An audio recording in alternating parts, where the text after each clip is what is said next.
তারাপীঠে পুজো দিয়ে বাড়ি ফেরার পথে পথ দুর্ঘটনার শিকার হলো পুণ্যার্থীদের। বুধবার বীরভূমের সিদ্ধপীঠ তারাপীঠে পুজো দিতে আসেন সিঙ্গুরের 4 পুণ্যার্থী।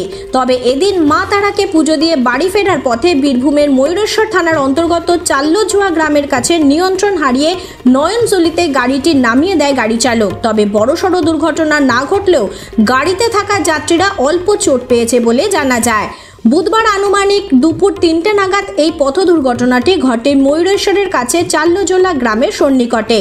বুধবার তারাপীঠ থেকে সিঙ্গুর যাওয়ার পথে ময়ূরেশ্বরের চাল্লজোয়া গ্রামের কাছে এই পথ দুর্ঘটনাটি ঘটেছে বলে জানা যায়। ব্যুরো রিপোর্ট 24 ঘন্টা খবর।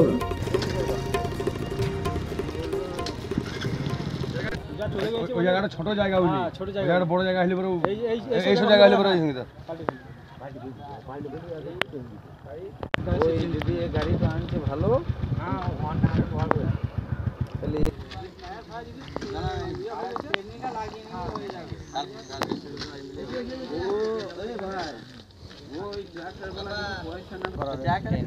ডালা লেগে দিলে ট্রাক্টর লাগাবে না। জেসিবি দেখো সব কিছু ভালো।